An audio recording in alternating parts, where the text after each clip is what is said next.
Good evening, all the participants. I am Dr. Ashok Kumar Valupadasu, working as Deputy Director in Veterinary and Animal Husbandry Department, Government of Telangana.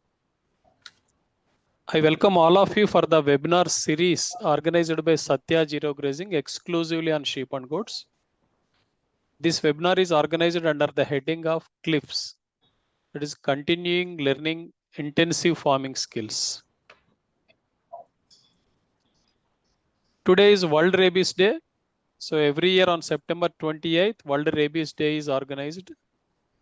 On the eve of this World Rabies Day, we are conducting a special webinar today on rabies. Topic of today's webinar is rabies, frequently asked questions on pre and post exposure protocols. Speaker Dr. Nitin Prabhu K. I welcome today's speaker Dr. Nitin Prabhu. Welcome you, sir. Thank you, sir. I welcome today's special guest Dr. K. Vasant Kumar Shetty, Chief Veterinary Officer, Admin, Office of Deputy Director, Animal Husbandry Veterinary Services, Dakshin Kannada, Karnataka. Welcome you, sir. Welcome, sir. Thank you. I welcome all the 5 permanent invitees of these webinars. Dr. Umesh Chandra Sharma, President, Veterinary Council of India. Dr. Arun Kumar Tomar, President, Indian Society for Sheep and Goat Production and Utilization. Dr. M.K. Chotley, Director, ICR CIRG. Dr. Chanda Nimbkar, Director, Animal Husbandry Division, NARI. Dr. G.V. Ramanjaneyulu, Executive Director, Center for Sustainable Agriculture. Respected participants, the main aim of organizing these webinars is promoting sheep and goat production in India and promoting zero grazing. For this, the objective identified is capacity building of field veterinarians by dissemination and exchange of knowledge, and that the activities taken up to reach our objective is conducting webinars every week, every Sunday. But today's being a special webinar, we are conducting on Thursday, but these webinars are conducted on every Sunday regularly at 6 p.m. And today's webinar is the 140th webinar. We have a WhatsApp group also for daily updates with the name of Clips, and on YouTube channel with the name of Sathyazerograzing. It is open for all. One can find more than 300 videos which are exclusively made on sheep and goat in this YouTube channel. So we are associated with ISHGPU, NARI, Center for Sustainable Agriculture and Karnataka Veterinary Association. All these webinars are promoted by Blue Cross Welfare Foundation, Pashudhan Prahari, Omega Laboratories and Like Vets. Our knowledge partner is Cornext India Limited. With regard to today's speaker, Dr. Nitin Prabhu K. He has completed his BVS and AH in 2008 from Veterinary College, Bangalore, and completed his MVAC in Veterinary Microbiology in 2010 and PhD in Veterinary Microbiology, Molecular Biology in 2014.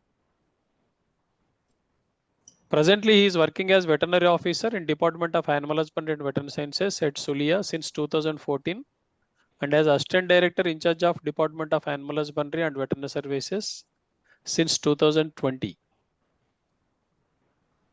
Before joining in the department, he worked as Research Associate at CVA Crucial Project and Development of Human Monoclonal Antibody for Post-Exposure Prophylaxis of Rabies Crucial, Holland. Regarding his professional experience, his MVSc research was on isolation, characterization and genetic diversity of Streptococcus species in subclinical bovine mastitis as a part of ICR NAIP sponsored research project. And his PhD research was on nucleoprotein gene-based molecular epidemiology of rabies virus and development of isothermal amplification assay for its detection, which is done under CVA Crucial project funded by Crucial, the Netherlands. He has got 1 year, 2 months of teaching experience also. He has worked as Assistant Professor at Department of Veterinary Public Health, Veterinary College, Hassan, Karnataka, and as Assistant Professor at Department of Veterinary Parasitology at Veterinary College, Bangalore for 3 months. Regarding publications, he has published so far 12 scientific articles in journals of international repute. and published 28 scientific articles in journals of national repute and 47 abstracts in scientific conferences. He has delivered several guest delegations in scientific and farmer-oriented programs and delivered radio talks also on different zoonotic diseases of public health significance.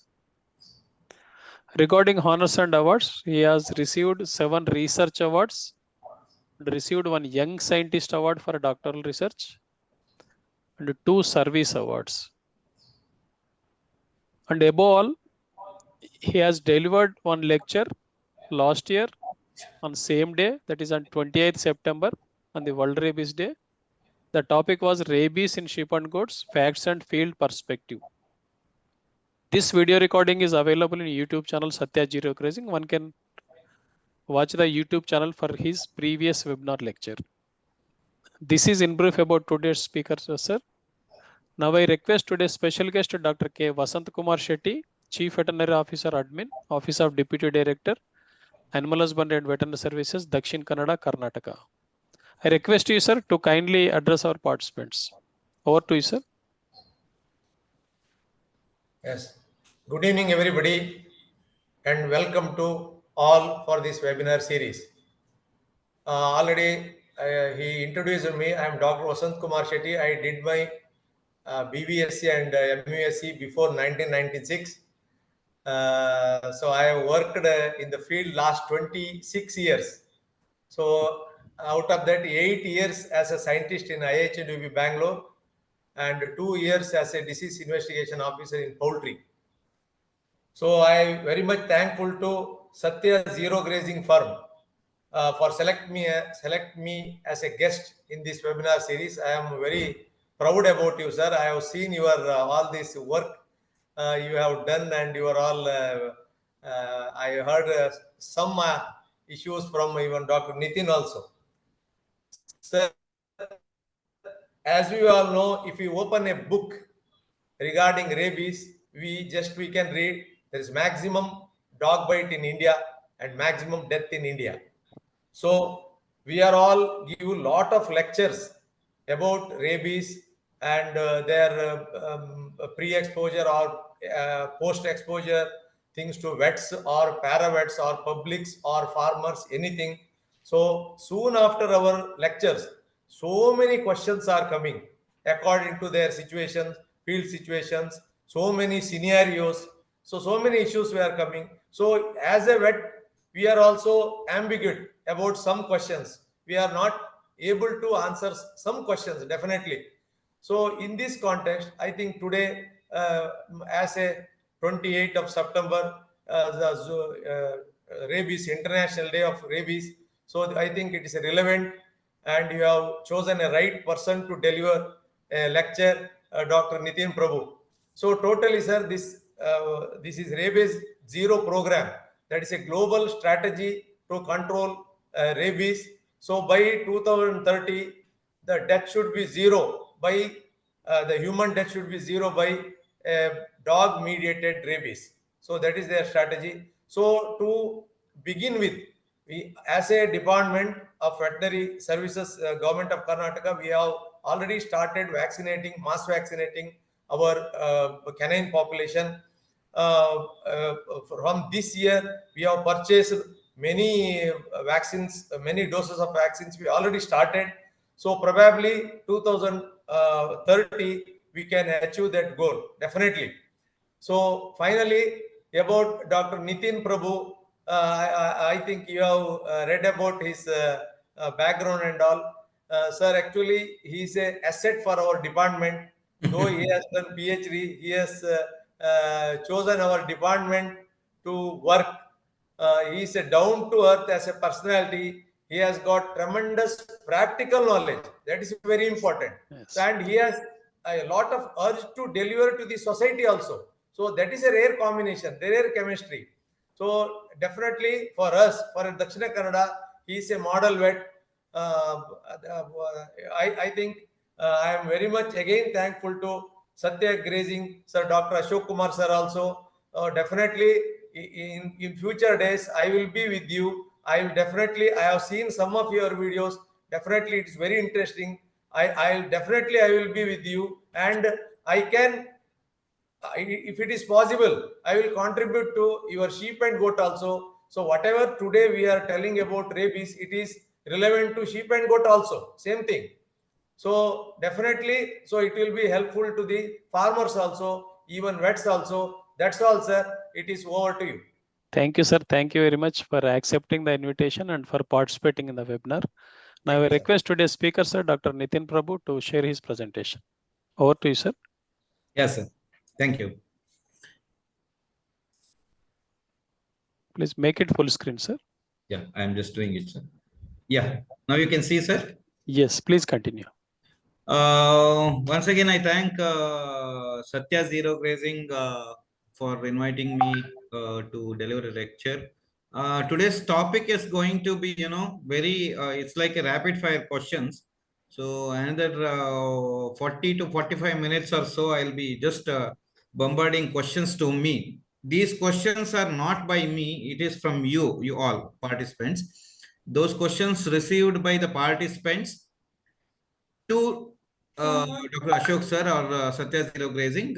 It has been forwarded to me, and I am trying to answer all the questions. And including that, I have included a lot of things which are some things which are supposed to be known by all field veterinarians.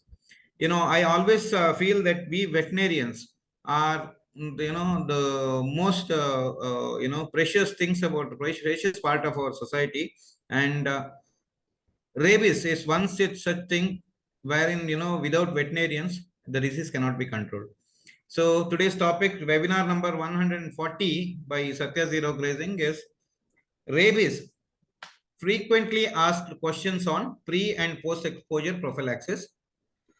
So I'll start with all straight away. I'll not give much introduction. I'll start with directly with the question and answers. So first question is, what is the structure of rabies virus? Question may seem very primitive, but we really need to have an understanding about this question to understand the pathophysiology and control program of rabies. So rabies is a bullet shaped or conical shaped virus. It is helically called, and cylindrical nucleocapsid is there in that virus. So it is, most importantly, it is an enveloped virus. See, enveloped, I stress it, it is an enveloped virus. I'll tell you why I'm stressing it in my later answers. It has single stranded RNA, and it has 5 genes in order: nucleoprotein, polymerase protein, matrix protein, G protein, and L protein. So frequently we get questions about this street and fixed virus. We get a lot of confusion in this. I'll put it in a very, very simple words that street viruses are those viruses which are naturally infective. Whatever case you get in field conditions, all these are caused by these street viruses. These are highly virulent, and they're able to transmit disease from one place, cause disease from one animal, one warm-blooded animal to the other. Whereas the fixed viruses are restricted to laboratory, they are very low in their virulence, and these viruses are used usually in diagnostics and prophylactic, like production of vaccines, or maybe production of diagnostics, and all this. These fixed viruses are used. These fixed viruses are, they are gained by continuous passaging or growing them in either egg cells or fibroblasts or some kind of tissue cultures, which so are suitable for this viral growth. So next question is, question number 3 is, what are the host affected? This is very commonly asked questions. So I'll put it as, all warm-blooded animals are the host affected. All the warm-blooded animals. When I say all warm-blooded animals, the exclusions are very simple. The animals like lizard, frogs, and insects and amphibians are the only few animals, and fishes are the only few animals which are not affected by this rabies. Other than that, all warm-blooded animals are affected with this disease, affected by this disease. So when we classify these susceptible hosts, highly susceptible species conclude, they include dogs, cats, wolves, foxes, coyotes, jackals, cattle. Cattle is a highly susceptible species. Raccoons, skunks, and bats. Of course, bats are not, bat-mediated rabies is not reported in India. And mongooses are also the highly susceptible species.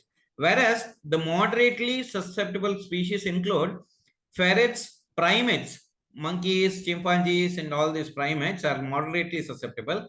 Sheep and goat are, they're moderately susceptible, and horses are also categorized under moderately susceptible species. Next question comes is, what is the mode of transmission? The mode of transmission is usually by biting with inoculation of saliva containing rabies virus.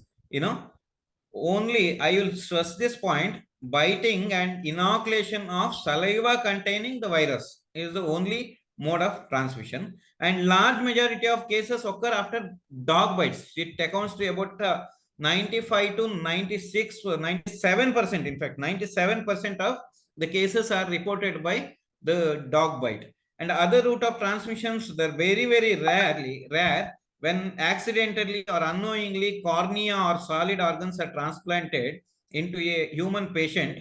From unknowingly, the rabid patients, if these organs are transplanted into a healthy patient, then definitely there is a chances of, there are reports of rabies having got transmitted.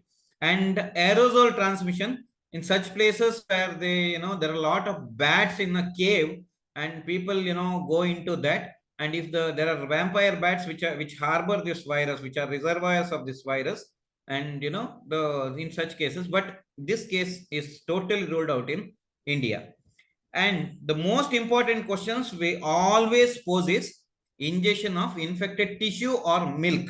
It is not at all proven. See, we regularly keep getting questions like, our cow is rabid and we have consumed milk from that, and whether we have to go for vaccination and all that. There are not even a single case of human rabies after consumption of this milk or meat products from the infected animals. And lastly, an important thing I would like to put on is, dogs, wild carnivores, and cats are considered as the main natural reservoirs.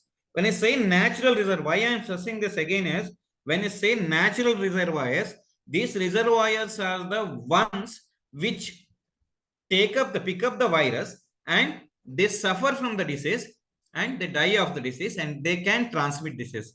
They are not carrier. There is no stage called carrier. Carriers are the ones which, they as a commensal or a natural inhabitant, the virus will be there in the body, and they just they don't suffer, but they transmit. There is no such cases of natural carriers. There is only reservoirs. Reservoirs usually succumb to the disease, and they usually exhibit all kind of symptoms, and those animals which can exhibit can only transmit. There is no stage of carrier in this disease. So the next question, frequent question is, how is exposure to animal bite is classified? So based on the intensity, based on the severity of the exposure, the dog bites or animal bites are classified into three major categories. Category 1 including touching, feeding, and licking on an intact skin. On an intact skin, I repeat, intact skin. Severity is very low or none. Action taken is the surface toileting. The cleaning the surface with the soap, sufficient soap and water is sufficient. Category 2 is minor scratches and minor abrasions. This is very important. People tend to neglect this. See, people have a tendency that, I have been bitten by a dog and there is only minor abrasion. I have no bleeding, and people tend to neglect it. But these are the things which are killing. These are the things which are, taking lives. So category 2 are those exposures where there are minor scratches or minor abrasions, and the severity here is minor, but what you're supposed to do, the action to be taken is local treatment, maybe wound toileting or surface toileting, or vaccination. Vaccination is compulsory in category 2.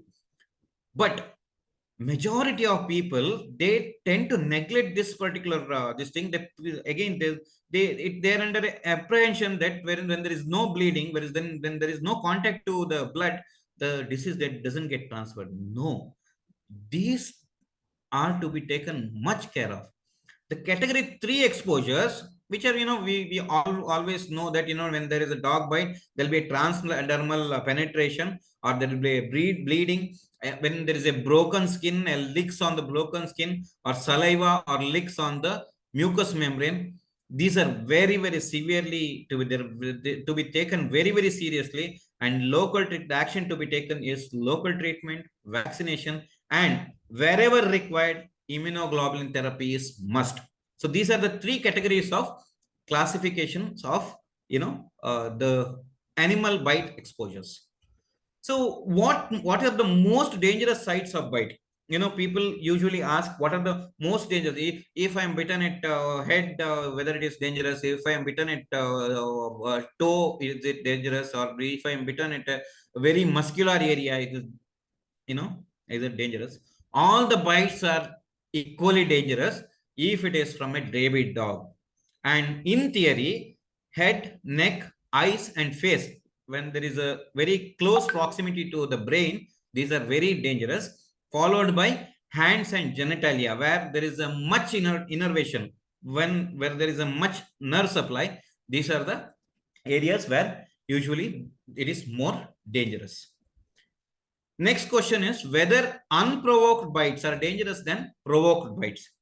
Certainly, to a certain extent, yes. See, unprovoked bite is very dangerous. Provoked bite can be, out of pain, when we stamp on a pet, when we stamp on a dog, or when I kick a dog accidentally, or we just, stumble around dogs.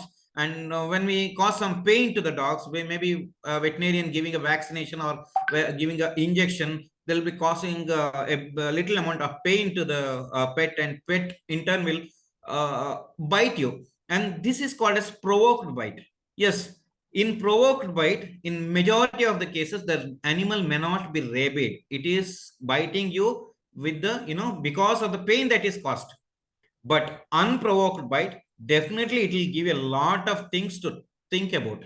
There will be, you'll have to ascertain the animal's behavior, you'll have to ascertain the history of the animal, you'll have to follow up the animal. So definitely, when you ask me unprovoked bites, whether the unprovoked bites are dangerous than provoked bites, yes, definitely it is. To a certain extent, it is definitely dangerous. So how to manage the exposure, that is animal bite? When there is an animal bite, how to manage? So usually I say there are three major, thumb rules to be followed. One is wound care or wound toileting. The second one is vaccination, and third one is whenever there is a necessity, you go for immunoglobulin therapy. So one by one, we'll go on, checking this.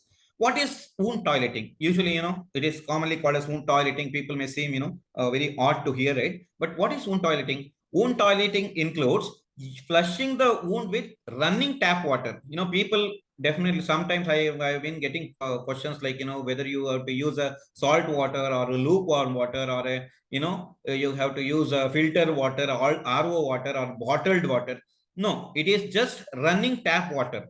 You don't have to use any other water. Whichever is freely available with you, running tap water has to be used for this particular purpose. And with detergent soaps, I'm not, exhibiting any, I'm not campaigning for any company, but detergent soaps can be either a soap which is, used for this washing clothes, like this, washing clothes, and it can be a soap oil also that can be used, or you can use some, dishwashing soaps. These are all very, strong potassium hydroxide containing soaps, and these are having a very good surfactant activity. See, in last question number one, I told it is very important to know that the virus is enveloped. This envelope is made up of lipoprotein. Lipoprotein means lipid and protein. When these lipids come in contact with all these soaps, detergents, these lipids get diluted into water and they get dissolved into water, causing a lot of pores on the surface of the virus. So this is the way how we can kill the virus. We can neutralize, or we can, deactivate the virus by using this detergent soaps. The third way of getting this thing is wound toileting is after flushing with water using detergent soap, washing with detergent soap, then we have to go for application of antiseptics like povidone, rectified spirit, or commonly available antiseptics like Dettol, Savlon can also be used for this purpose. And in young children and young animals, a close observation for any minor wounds is very, very important. Especially in case of those dogs which are very hairy, very thickly hair coated, and especially in case of sheep and goat, where there is a lot of wool on the body, it really becomes a hell of a job to find out the bite wounds. You may literally have to shave the whole body to find the bite wounds and give a proper treatment to the bite wounds. So observing the animal very closely for any minor wounds is also very, very important, because dog bites, usually dog bites cannot be restricted to one particular place. The animal will be, dog will be biting the animal, and at the same time the animal will be trying to escape, and dogs will bite at multiple places, and usually these places go unnoticed. So in such cases, you literally have to find closely, you have to observe and find closely the other wound marks. And antibiotic and analgesic treatment is SOS. If at all there is necessity, then definitely it has to be used. If there is a deeper wound, if there is a very a torn of skin and all this, in such cases you have to use antibiotics, analgesics to avoid this frank cellulitis, which may be caused after 4 to 5 days of dog bites. We tend to disinfect the wound and then give anti-rabies vaccination and send off. But after 3 to 5 days, there will be a frank, cellulitis, and the whole area will be, necrotic, and all this pus, suppuration, purulent discharge will be seen in such cases. So better to use an antibiotic. Usually, it is said that amoxicillin with the potassium clavonate is the best drug of choice, followed by streptomycin and penicillin, streptomycin and penicillin G combination. If at all the animal is allergic to such drugs, penicillin is a group of drugs, then you can go for doxycycline. In case of severe and deep-seated punctured wounds, you can as well go for clindamycin and fluoroquinolones. So these are the regularly followed and recommended antibiotic usages. Next, what is incubation period and factors that influence it? Incubation period is a time between exposure and onset of disease, which largely varies in this disease, rabies.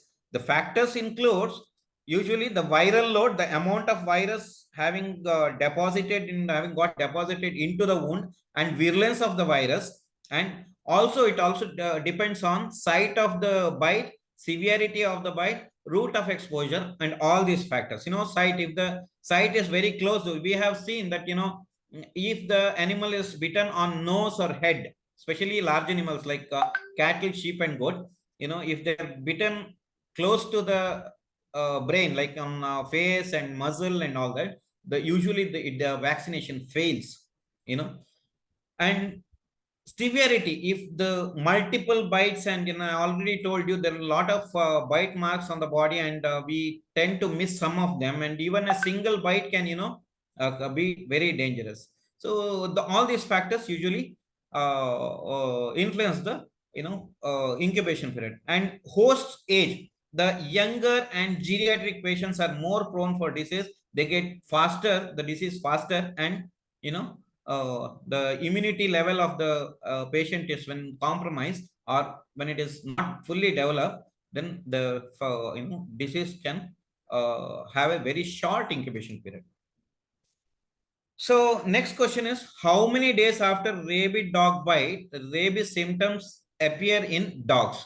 Is it same in sheep and goat, cattle, buffalo, and humans? Ideally, the incubation period is from 7 days to 3 years. Generally, it is termed as 3 weeks to 3 months. But we have cases of having dog bites 3 back, and then especially cat bites 3 years back, and then disease has been symptoms are seen now. So incubation period is a very wide range. And next question is how to treat normal dog bite wounds. Any protocol of vaccination? We have already discussed about it. See, when the dog bites you, really do not know whether it is the normal or abnormal or rabid or non-rabid. So wound treatment will be same for whether it is a normal dog and rabid dog or whatever it is. Wound toileting, surface toileting is same for everything.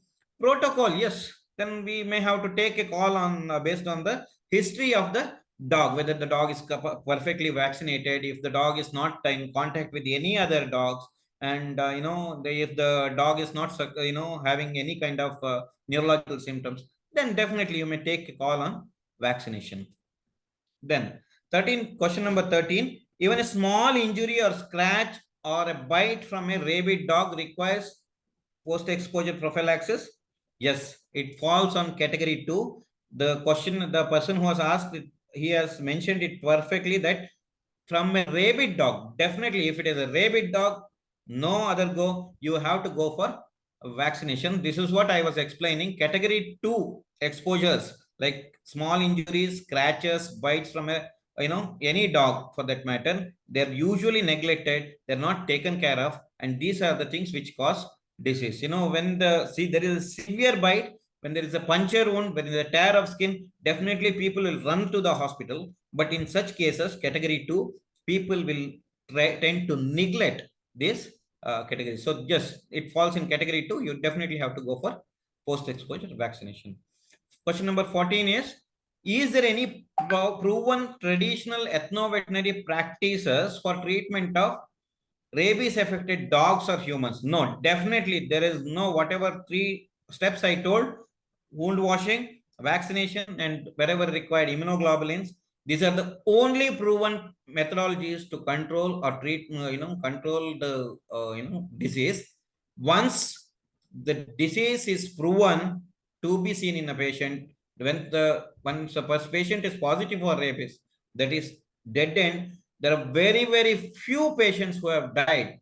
Apparently, there's only one patient who is completely recovered, but there are very few people, patients who are recovered from this thing. And definitely, if the traditional and ethno-veterinary practices are believed to give a treatment, definitely the patient will die.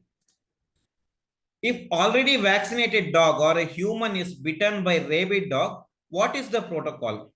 If already vaccinated dog or human is bitten by a rabid dog, definitely he has to follow step 1 and 2. That is, step 1 is wound washing, and step 2 is post-exposure prophylaxis, wherein post-exposure prophylaxis in an already vaccinated patient remains 0 and 3 only, not step 3. Immunoglobulins should never be given in a pre-vaccinated animal or a dog. This I will explain in detail in later questions.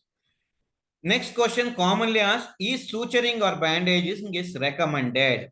As a rule, definitely not recommended. In unavoidable cases, do the suturing as late as possible, only after the rabies immunoglobulin therapy.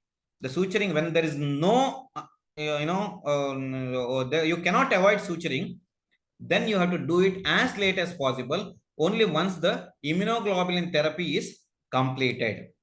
If bandaging can't be avoided, then use absorbent and non-adherent material. Absorbent material will suck off lot of sera from serum, whatever serous fluid developing from the wound, and non-adherent materials always recommend. You cannot put a adherent bandage. You can just use cloths, or bandaging cloths or roller gauze. You cannot use a plaster or a adhesive tape or something like that. So use a completely absorbent and non-adhesive material for bandaging.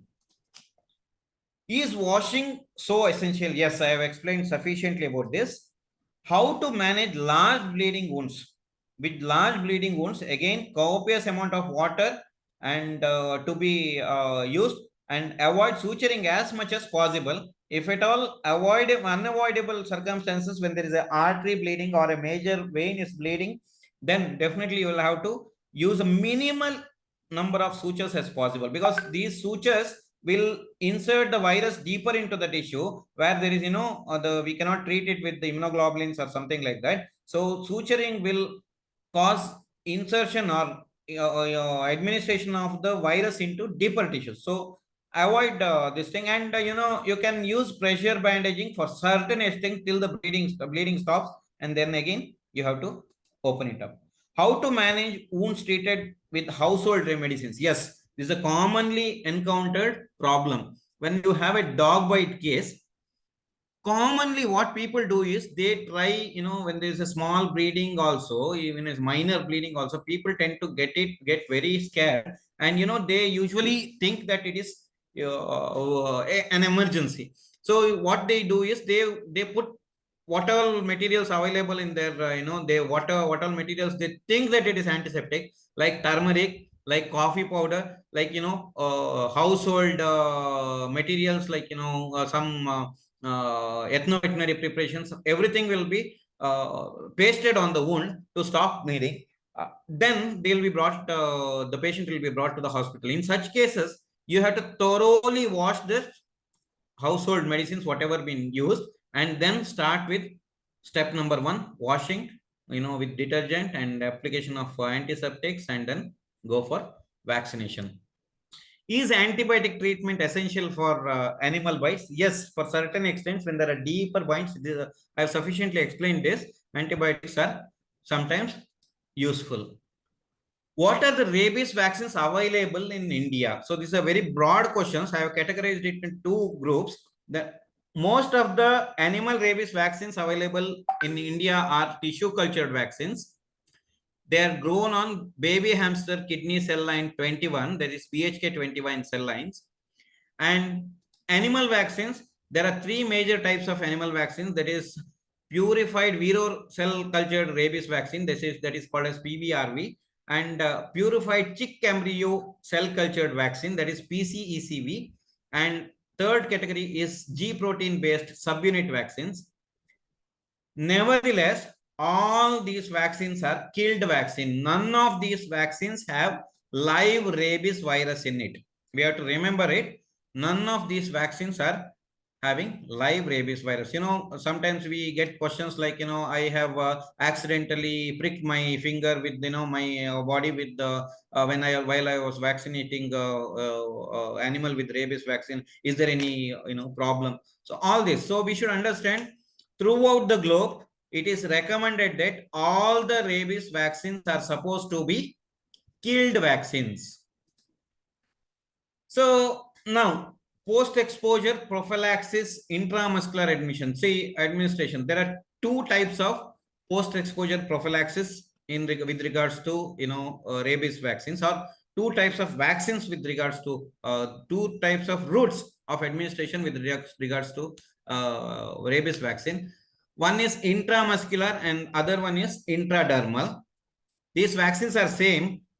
The vaccine which is meant for intramuscular use can also be used for intradermal use.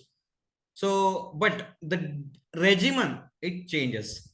So SN regimen is commonly, when it is given intramuscular, SN regimen is commonly followed. That is 5 doses, 5 visits. That is 1 dose each on day 0, day 3, day 7, day 14, and day 28. It will be given 1 ml into the deltoid to adults, deltoid muscle on the shoulder to adults, and 1 ml in the anterior lateral aspect of thigh in children below 5 years age. It is dosage is 1 ml. Remember, if it is given intramuscular, the doses must be 1 ml. In adults, it has to be given in the deltoid region, deltoid muscle. In children below 5 years, it has to be given on anterior lateral aspect of thigh. In dogs and cat, intramuscular or subcutaneous can be used. If subcutaneous can be given, it has to be given only in the neck region, not in the flank. People have a habit of people are apprehensive of dogs and they just give vaccines on lateral aspect of the flank, abdomen, and wherever possible, wherever you can lift the skin, you just poke your needle and give. No, it is recommended that you give vaccines only on the lateral aspect of the neck if you're giving subcut. And if you're giving intramuscular, you have to give only in the thigh region, not anywhere else. Some people give intramuscular on the neck. No. If it is given on neck, it has to be given subcut. If it is given on thigh, it has to be given intramuscular. In humans, rabies immunoglobulin is always recommended in transdermal wounds, like category 3. All category 3 exposures, rabies immunoglobulins are always recommended.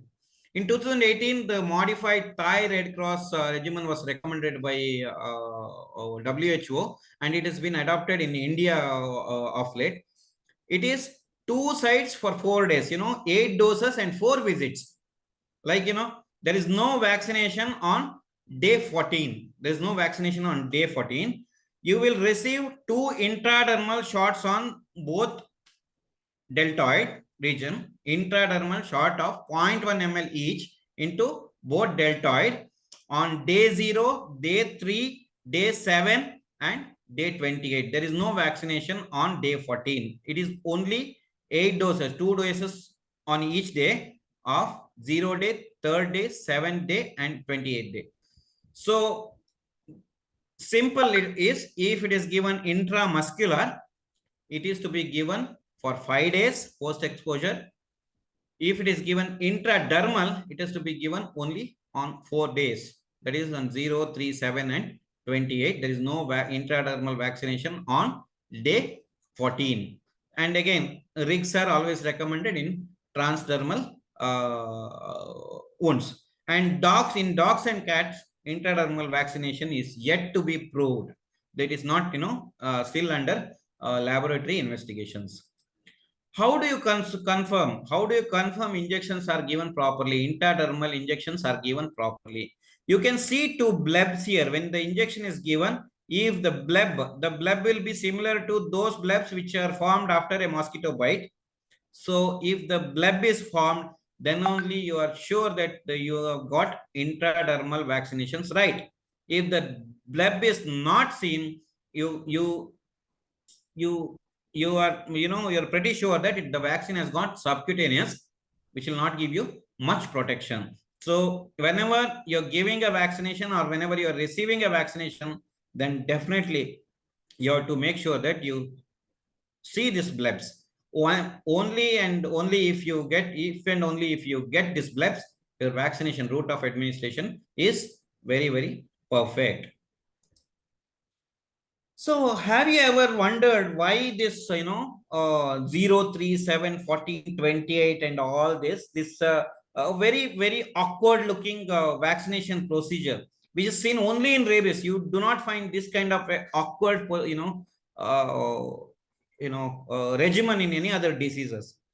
So this is because there is some system in body where, you have to alter by vaccination.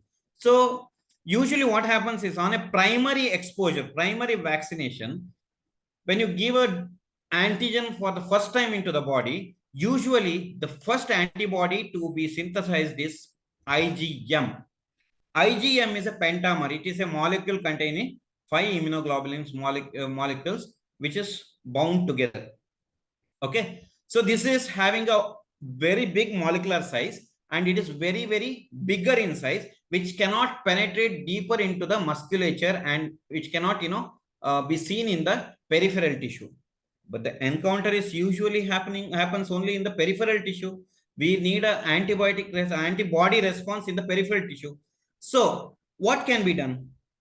The IgG is the next option. IgG can penetrate into each and every part of the body. But IgG is produced only after 2 weeks of the primary vaccination. It takes at least 14 days for IgG to be produced. Once the IgM is produced, when IgM fails, the body will recognize its failure and then indicate the genes to produce IgG. Then only the IgG will be produced. So a short series of booster vaccinations are given, which elicits a rapid immune response to, and it reduces time taken for efficient immune response. So this is called as gene shifting, immunoglobulins class shifting. Okay, so I already told you in the last slide that IgM is the one which is produced, but we do not want IgM because of its body weight. It's a molecular size. See, it is like two people running in a race. One is very fatty and plumpy, and one is very lean. The lean guy can run faster, but the fatty guys, he falls back. So similar situation, the IgM is very inefficient in neutralizing this peripheral, virus load.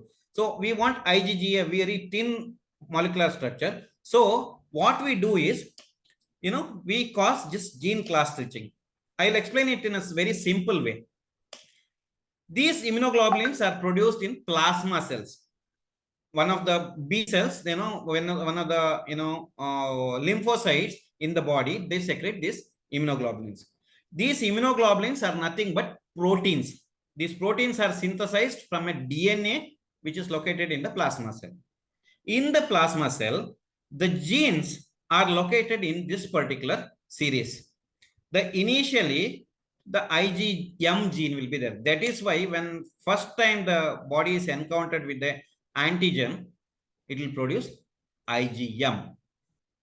When we give a emergency situation, like, when we create an emergency situation, when we give a dosage on day 3, then body will sense the emergency and it will start thinking that I need to hurry up. I need to give a more rapid response. So it will start to think about generating IgG. When you give a 7th day's dose, then definitely the IgG is activated, and within 14th day, the IgG levels will be peaked up. So instead of producing this IgM gene, IgM protein, immunoglobulin IgM, so the body will start producing effective antibody, that is IgG. By 14th day, the peak titer is used. When you give intradermal, the dendritic cells are the ones which are active. The 7th day's dose will produce a potential immunoglobulin G production. When you give a dose on day 28, it will elicit a potential memory response. So this is why this particular peculiar system is followed: 0, 3, 7, 14, and 28. It is simple, I have put a video tape there. You're watching a very, curious, very, serious movie. Suddenly there is a nonsense songs come in. What you do is you just fast forward. Similar situation is available in the body when you do not want IgM to be produced, which is inefficient, in fact.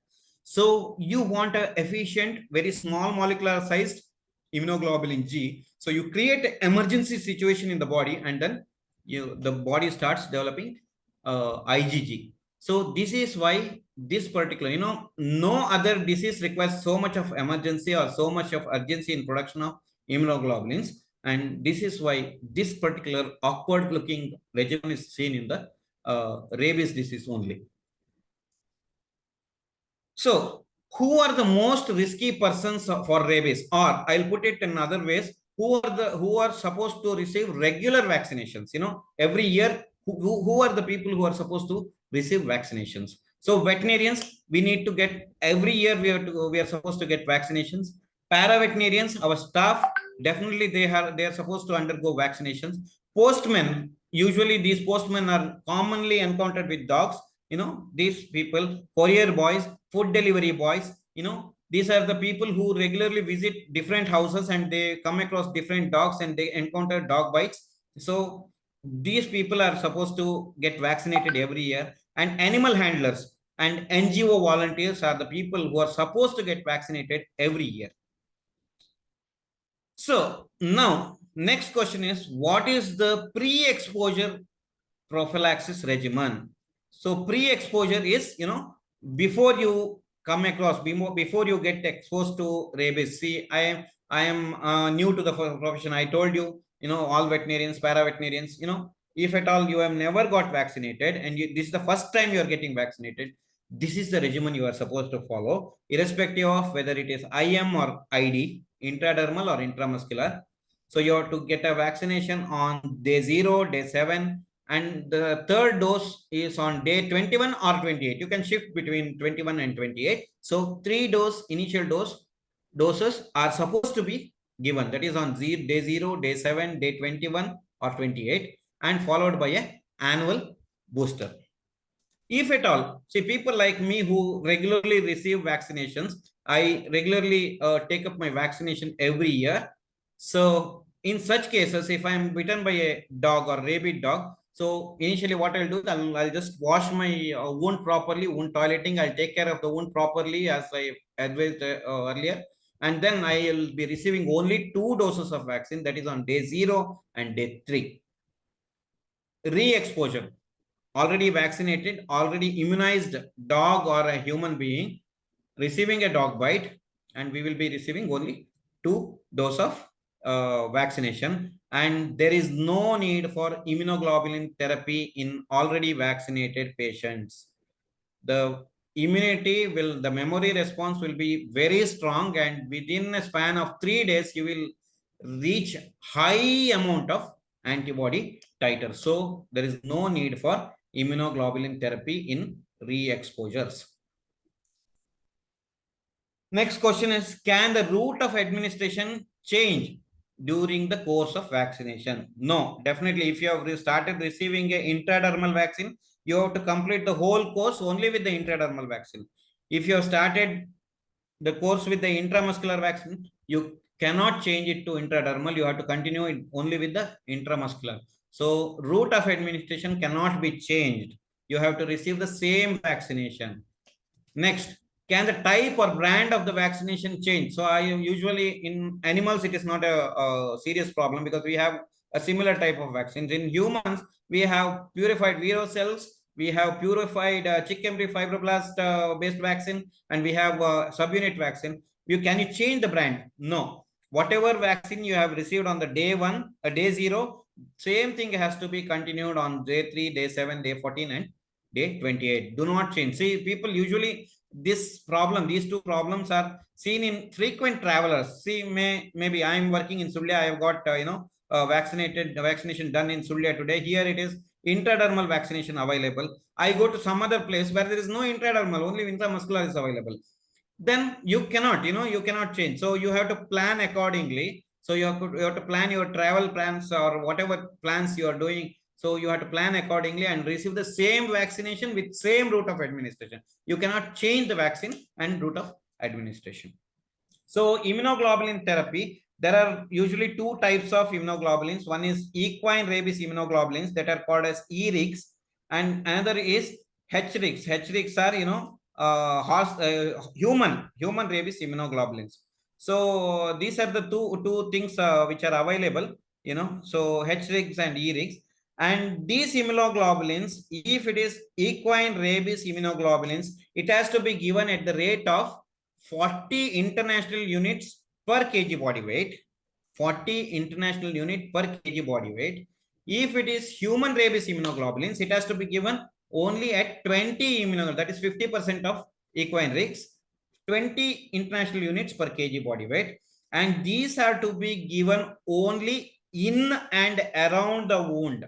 In and around the dog bite wound, not intramuscular, not intravenous.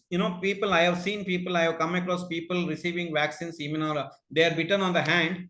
They have given immunoglobulins, a small amount of immunoglobulins around, in and around the wound, and remaining has been injected into the intramuscular somewhere. No, it will not help you. So all these units will have to be given only in and around the wound only. Okay, so there is no intravenous, or there is no usefulness of giving intravenous or intramuscular vaccinations. These are about pre and post exposure prophylaxis. And I also received a lot of general aspect questions, like if a lactating cow is bitten by a rabid dog and cow is under post exposure protocol, after how many days milk can be consumed by both human and calf? there is no withdrawal period recommended for rabies vaccination. So as long as the animal is healthy, you can definitely consume the milk. And also I'll again make it a point to say here that there are no evidences that the milk can cause disease in humans. Okay. If there is a needle prick of anti-rabies vaccine to the vaccinator at the time of vaccination, is there any sort of hazard? No, I already explained this. The vaccine is cell cultured and inactivated. So they are killed vaccines. So definitely there is no hazard. What are the symptoms of rabies in sheep and goats? Yes, I have put it exclusively for ruminants, all ruminants, whether it is sheep and goat or, cows and buffaloes. So everything, the symptoms remain same. Excessive bellowing or bleating, head butting, aggression, and head pressing are commonly seen. Change in voice and yawning is a common, soundless bellowing is commonly seen in ruminants. And lack of appetite or pica, appetite loss or pica can also be seen, eating indiscriminately eating the inanimates. And nymphomania is one of the commonly seen symptom. Muscular incoordination, tremors, seizures, photophobia. For certain extent, photophobia can be seen in sheep and goats especially. Abnormal posture and tenesmus are commonly seen in sheep and goats. Okay. Once symptoms are exhibited in sheep and goat, what to do? Killing? Is it killing recommended? Need to take a call. On this question, need to take a call on that particular individual case, So it all not only depends on the patient, it also depends on the psychology of the owner or, the farmer, whether he's ready to euthanize the animal or whether he wants to, and wants the animal to die on its own. All these are, then see, once the clinical symptoms are exhibited, that is dead end. Anyway, the animal is not going to live for long. If you live for 2 to 3 days, the animal will itself will die. But if the farmer insists and you are pretty sure that it is rabies, then euthanasia can also be taken as a call. The next question is, when dog bites 1-month-old pup, can we give post-exposure ARV? The age of the first for the first vaccination is 3 months. Is it doubtful? Why the vaccination for pup is advised at 3 months of age? No, this is not that. This is a very old school of thought. It was said that the maternal antibodies are seen in the pups for next 90 days, that is 3 months of its age. But with lot of records and with lot of research, India, being a endemic country for rabies, irrespective of the age, we need to vaccinate. Say, for example, a day-old pup, is bitten by a rabid dog, then definitely you have to start the vaccination even on day 1. The mother's immunity status, mother's nutritional status is unknown. Indian dogs, especially mongrels, are not very well fed with good proteins.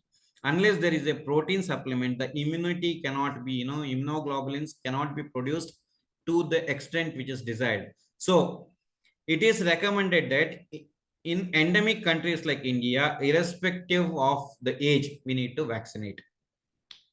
Is there any danger if sheep and goat, which is rabid, which is rabies positive, bites shepherd on trying to handle the sheep and goat by inserting hand in mouth? Yes, definitely. If the sheep and goat bites, even in sheep, any animal for that matter, the saliva of a rabid animal can have rabies virus. So if there is an accidental biting of sheep or goat, which is rabid to a farmer, definitely he has to take up all three, 1, 2, 3, step 1, 2, 3.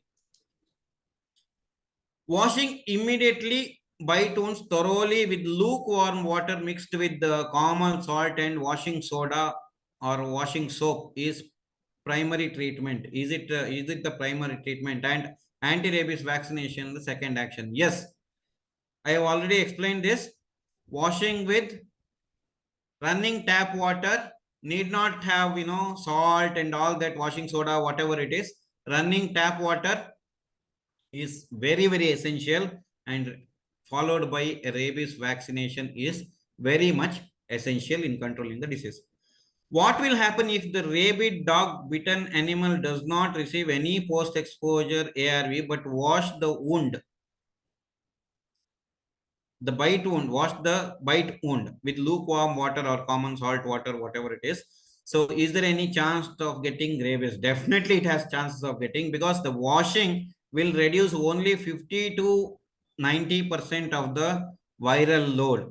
Deep seated virus, penetrated wounds will have deep seated virus which cannot be, killed by the soap. Only surface seated, superficially seated viruses can be killed by the soap and water. But if you do not take vaccination, if you do not give vaccination to those patients, definitely they'll die of rabies.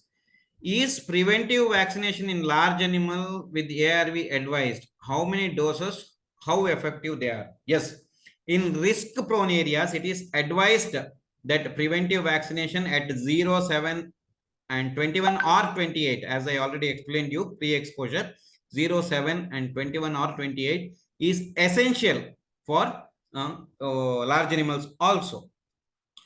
What is the maximum time to start post-bite vaccination? It is recommended that within 24 hours of exposure, you have to go for vaccination. Start your 0 day. And it's as a common thumb rule, within the first 10 days, you will have to be received, you would have received, the patient must receive at least 3 doses. Within first 10 days, the patient must receive 3 doses. That is day 0, day 3, and day 7. All these vaccines have to be completed within the first 10 days. If a rabid dog dies, how long the virus will be infective from the dead carcass? Oh, yes, it's a very good question. It depends always on the environmental condition. If the environment is too hot and the body gets putrefied very fast, then the rabies, the content will rabies virus will get inactivated with the putrefaction. If the temperature is cold, there is possibility that virus will be virus will remain for a certain amount of time. What precautions should farmer take while milking rabid dog bitten animal? So first of all, what he has to do is observe the behavioral change, observe for any kind of minor behavioral changes, and wash hand every time after milking. Once there is vaccination has to be taken.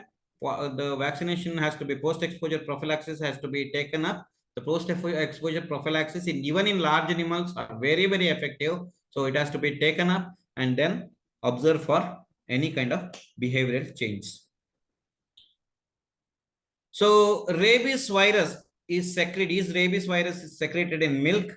If raw milk is consumed, what to do? Yes, the rabies virus is secreted in milk. See, the simple, to understand it in a simple way, rabies virus can be seen in each and every part which is innervated. Each and every part which is innervated. There is only one thing in the body which is not innervated, that is blood. There's only system, only tissue which does not contain rabies in body is blood. Rabies virus never ever enters into blood. So all the other body organs are innervated. They have connections with brain, but blood do not have connections with brain. That is the reason why there is no stage of viremia and rabies. So you take urine, you take milk, you take saliva, you take lacrime, you take tears, you take genital discharge, you take feces. Everywhere the rabies virus can be seen, except for in blood. The blood is the only tissue where you cannot find rabies. Nevertheless, you can definitely find these antibodies in, because antibodies are produced in blood and they are in circulation throughout the body and they come back into the blood and then they can be seen into the blood. Nevertheless, the rabies antibodies can be seen in blood, but virus can never ever enter into the blood. If saliva of the rabid animal has contaminated the water kept in vessel, will the other healthy animal drinking simultaneously after 5 to 10 minutes of contamination of water suffer from rabies? I already told you there are no reports of oral transmission of this disease, except in very few cases where the calves have suffered, and after drinking the milk, very young and tiny calves have suffered with rabies. I'll explain about that in later questions. What is the available method to detect presence of saliva, virus in saliva? Yes, lateral flow assay kits, for some extent, very questionable extent, they definitely can detect. And PCR and molecular methods like qPCR or RT-PCR, real-time PCR, and nested hemi-nested PCRs can definitely detect this rabies viral particles in the saliva. Which form of rabies is common in sheep and goat and cattle in dogs? No form in other animals is described. In dogs, usually dumb and furious forms are seen. Dumb forms are usually seen in the incompletely or partially vaccinated patients. The fury of the disease is not exhibited properly. So dumb form is seen usually in the pre-vaccinated and incompletely vaccinated or partially vaccinated patients. People have an idea that once you vaccinate and it is vaccinated forever, through the life it is vaccinated. No, 3 to 4 years they do not vaccinate, and suddenly dog bites, and then it will develop rabies. And in such cases, commonly, I do not say 100%, but very commonly the dumb form is developed, and unvaccinated patients, usually the furious form develops. Preventive vaccination protocol in dogs. Yes, usually it is recommended that 0, 7, and 21 or 28 is to be followed. But as a thumb rule, even 0 and 21 is also effective, but recommendation is 0, 7, and 21 or 28. Post-exposure prophylaxis, as we usually give subcutaneous or intramuscular, it is 0, 3, 7, and 14 and 28. So this is the only available protocol. Use of immunoglobulin and effect, very effective, but affordability in animals is very questionable. They are very expensive. Each vial will cost you somewhere around 2,500 to 3,000 rupees e-rix, and h-rix will cost you somewhere around 8,000 rupees per vial. So it is, again, affordability is very questionable, but nevertheless they're very effective even in dogs and cats and whatever animal you name. Everywhere it is same. If the dead animal is thrown in pond, stagnant water, or rabid and live animal shed saliva in the flowing water, is there any chance of spread through drinking water? No, absolutely there cannot be a spread of disease. What are the available vaccines in the market, and costs and dose and routes? Yes, I have already explained this. So human vaccines will range, in Karnataka. I don't know about other places. In Karnataka, in government setup, it is charged, for above poverty line people, it is charged about 100 rupees per dose. And for below poverty level, layer, it is free of cost for, in government hospitals. If you go for a private clinic, they may charge you somewhere between 325 rupees to 750 rupees per dose. Different, based on different brands of vaccinations. And in animals, there are vaccines. They all are usually BHK21 cell line based vaccines, and most of the vaccines cost you somewhere between 140 rupees to 240 rupees. So animal vaccines are very cheaper compared to the human vaccines. Is rabies vaccine of human and animals different? Yes, they are different. I already told you. What is the immunity period of rabies vaccine? Whatever the company may say, but I have already told you that these are all the killed vaccines. These are all having completely inactivated viral particles in the vaccine as antigen. So no vaccines can usually give you protection for more than 1 year, unless and until you try proving it with the proper serum titering. So ideally it is annual boosters. Every year you have to take vaccination or give vaccination to your pets. By using DNA based test, is it possible to differentiate infected animals from a vaccinated animal? See, it is not this. The question itself is baseless. So it is not essential. The question is not essential because the vaccine cannot cause disease. Vaccines are having only inactivated virus. So there is no question of differentiation of infected and vaccinated animals based on DNA. No. Antibodies, yes, Diva strategies, whether the antibodies are due to vaccinated and infected, that can be tried, but it is not essential in rabies. The vaccine itself cannot cause disease because they're all killed vaccines. The virus is killed, completely neutralized, completely inactivated. I'm sorry, I stand corrected. Completely inactivated, and only inactivated vaccines can be used. And these inactivated vaccines can never ever cause disease. Is there any stage of viremia as written in book? The virus excretion in, is there is any excretion of virus in urine? Yes, I have already explained you about this. No, there is no stage of viremia in rabies, but yes, there can be virus in urine. You can see virus in urine. Rabies in cattle or ruminants, is it zoonotic or not? Yes.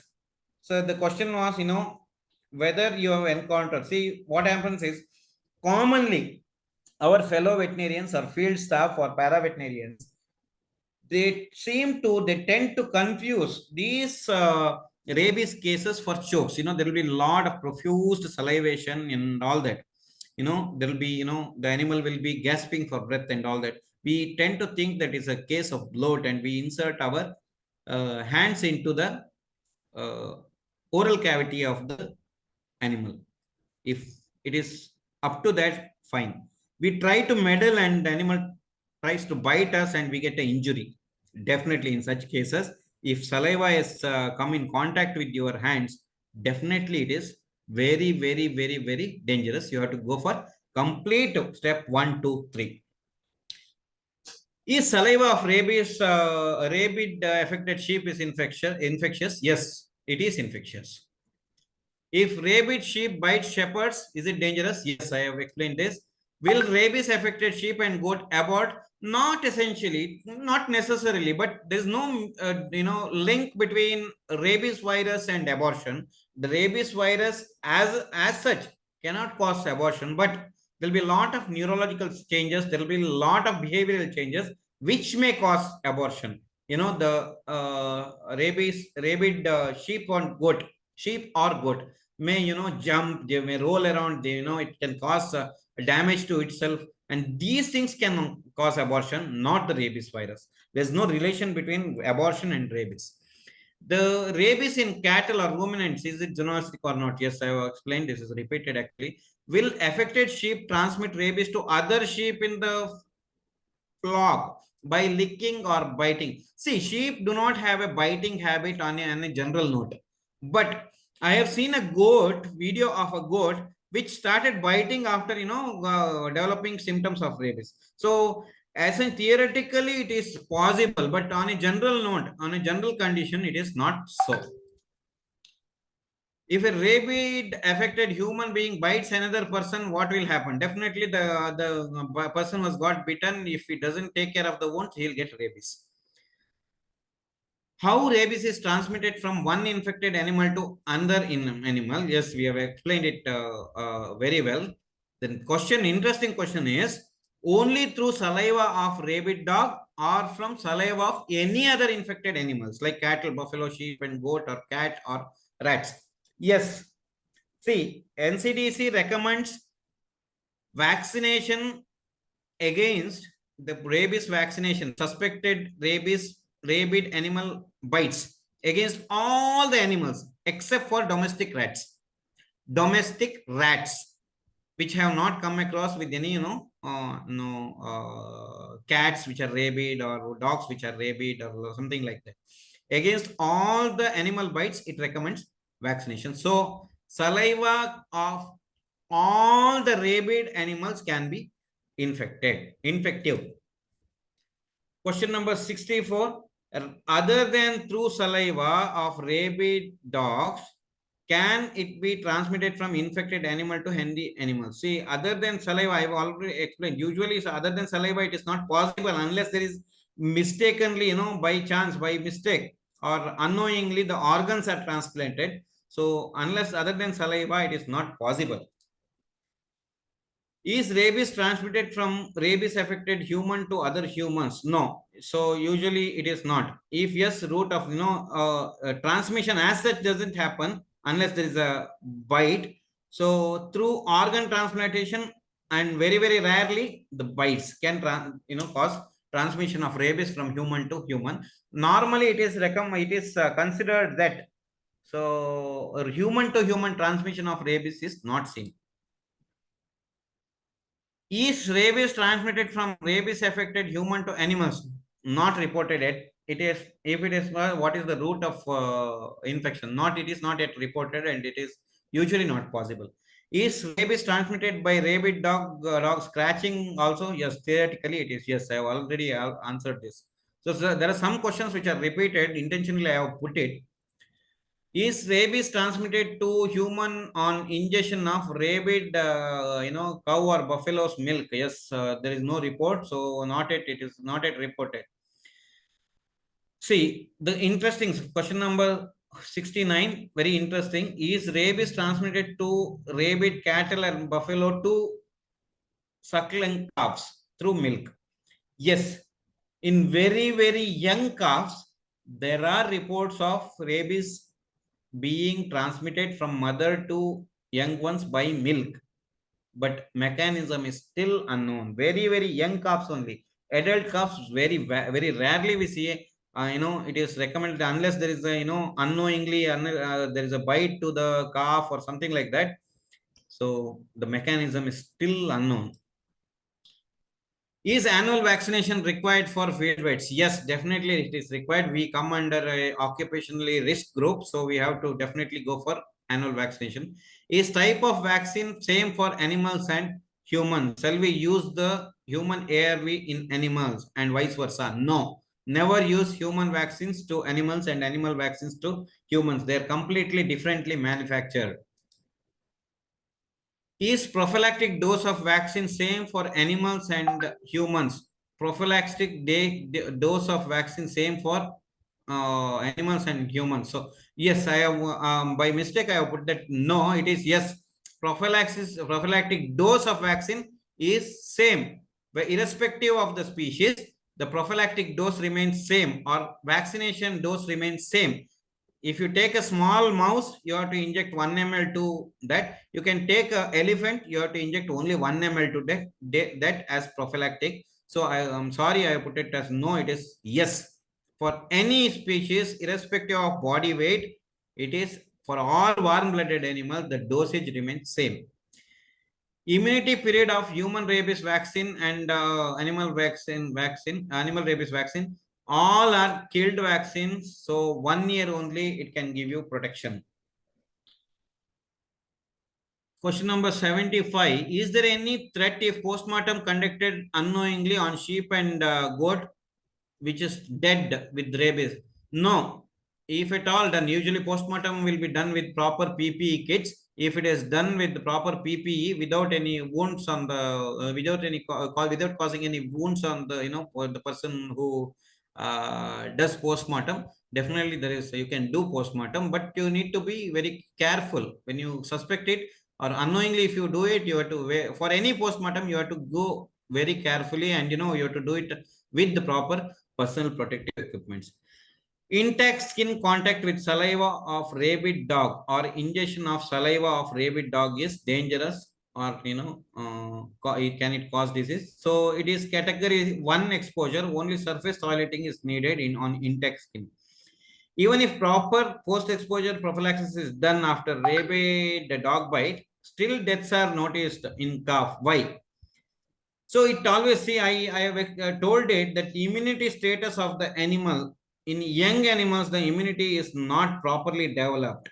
So this can be attributed for this kind of deaths and vaccination failure. See, if you give vaccine to 1,000 people, the 1,000 patient will not elicit the similar immune response. In 1 or 2 patients, it may fail to develop a potential immune response. So vaccination failures can also be, the reason for that. So immunity status of the animal, the calf, and vaccination failures are usually attributed to this. What are the signs and symptoms of rabies in humans? So usually it is, 3 phobias: phobias for light, phobias for water, and phobias for air. So that is, photophobia, aerophobia, and hydrophobia are the clinical symptoms of rabies in, humans. Nevertheless, you can see neurological symptoms, different neurological symptoms, and behavioral changes in human patients. Is waiting for 10 days by observing biting dog without starting treatment is correct, or it is advised? No, it's an old school of thought.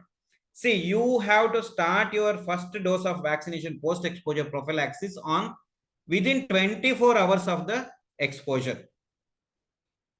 You can simultaneously observe the dog for next another 10 days, by which, I have told you in a simple thumb rule is, within first 10 days, the patient has to receive 3 shots of the vaccine on day 0, day 3, and day 7. You might have started your first vaccination on day 10. Yeah, no, that is waste. By the time the virus would have, multiplied and it has reached the place where it is supposed to be reached. So you never ever delay vaccination. You start vaccination. You can, if the animal is fit, after, the 10 to 14 days, if the animal is fit, the 14th days vaccination you can discontinue. If the animal is fine, if you were damn sure that, it is, we're pretty sure that it is, not rabid, you can discontinue the vaccine, but don't delay starting vaccination. It has to be started, because the past time cannot be, rewinded. So you have to start vaccination on day 0 itself. The day 0 means not the day of bite, it is the day of first vaccination. So start your first vaccination as early as possible. Okay. What is to be done if bitten by a bat? It is it is the last question of this session. If it is bitten by whatever animal for that matter, if you are bitten, if an animal is bitten by any animal, the thumb rule remains same. Step 1, wound toileting or surface toileting. You use sufficient soap and water to clean the wound, apply antiseptics, and seek medical attention. Go for vaccinations, and if the wounds are very very serious, and if it is a category 3, go for immunoglobulins. These are the only things which can save lives. There's only one success story with regards to rabies, who's very very completely recovered. Her name is Miss Jana Geese. Say it's a human survivor of rabies of bat origin in USA. It was found that she had high titers of immunoglobulin G in her CSF and in her serum. So she was treated with Milwaukee protocol, wherein artificial drug-induced coma was brought into it, and all neurological functions are slowed down, and then it was she was brought to the recovery. It is only because of high volumes, high titers of her CNS, cerebrospinal fluid antibodies, she was saved. See, there are only 2 successful eradication stories. One on human side, that is smallpox. One on the animal side, that is rinderpest. And rabies can be a third one. If we all try, we all put our efforts together, rabies can be a One Health eradication process. So we have just initiated, we are still to do a lot of things. Thank you very much. Thanks to our department, and a special thanks to Sathyazerograzing for giving me this opportunity to give a lecture on FAQs related to rabies. We come out with lot of questions, and we usually we don't get answers. So I hope I have addressed it to best of my capacity. Thank you, sir. Thank you so much. It is over to you, Ashok Kumar sir. Yes, thank you, sir. Thank you very much. Respected participants, few days back we have collected all these questions from the participants of Cliffs group. So these are the questions which are sent to me on my WhatsApp number. So we have compiled all the questions and sent to the speaker. He also added few questions. Now it is open for questions. You can post your questions in the chat box or can raise your hand. I think there are few hands raised. The two already rose their hands. Yes. One Ramesh Babu. Sir, sir, So there are four. yes, sir. Ashok Kumar, sir. Ashok Kumar, sir. Sir? Yes, yes. Yes, yes. Good evening, sir. Sir, there are some contradictions about this information. Few Yes. contradictions. I will Sir, can you, sir, explain please give neatly. your introduction also so that all the people will. Okay. So I am Dr. Ashok Kumar. Completed my PG in Preventive Medicine Epidemiology. PhD also, MBA Biotechnology from Anna University. Earlier was working in Human Biology Institute where we used to produce human vaccines. So I was one of the team member in the development of Aberab, which is an international brand now, almost being sold for more than 450 crores now. So now I am working as a assistant professor in Madras Veterinary College in Veterinary Public Health Department. So with respect to this rabies in animals, no, nowadays we are encountering a lot of rabies cases in pups also. Below 1 month old also, we are encountering. A lot of cases are coming. So we used to put it in the rabies surveillance unit. We used to test it. Actually, as I told, the rabies diagnostics, no, the gold standard method is only for fluorescent antibody test. Sir, Ashok, Yes, sir. Ashok, Yes, sir. sir. Just 1 second, sir. Nitin, sir, please stop sharing. Sir, Ashok Kumar, sir, you can on your video, sir. Video, sir. It is not accepting. Okay, okay. Okay, sir. Okay. So what we used to do, once animal is quarantined, otherwise put it in the rabies surveillance unit, we used to take sample, actually saliva or otherwise Now you can do it, sir. You on your video, sir. 1 minute. Yeah. Yes. So what we used to do, so once the animal is suspected, so we used to put it in the rabies surveillance unit. So even the large animal comes also, we used to take a CSF, usually from intrathecal route or saliva, which will be subjected to initially FAT. So which is being considered as a best test, otherwise you can say gold standard. There are two types of conjugates normally used. Either you can target nucleoprotein based conjugate or otherwise glycoprotein based conjugate. So this is the gold standard. Nowadays there are other tests like DRIT, even direct rabies immunochemistry test like that. So coming. So it is also developed in our department. We used to do it. Then suppose sometimes people used to come with decomposed brain, veterolegal cases. That time we may not be able to take the samples correctly by pointing or the hippocampus, lateral cancer like that. What we used to do, just we have to take the samples from the brain. We should be subjected to read rapid rabies enzyme immunodiagnosis, otherwise RT-PCR, molecular diagnostics. So this is what about the diagnostics. Then coming to the vaccine, as actually what we used to do, we used to tell, see, the human vaccines cannot be used on animal vice versa, like that is told, but it is not so. Actually, the vaccines are being produced based on the substrate, the cell culture vaccine. So if that means based on the residual substrate DNA, we can decide whether it could be given to human being or animal. Usually the animal vaccines are being manufactured only with the BHA21 cell lines, which is a continuous cell line or suspension cell line.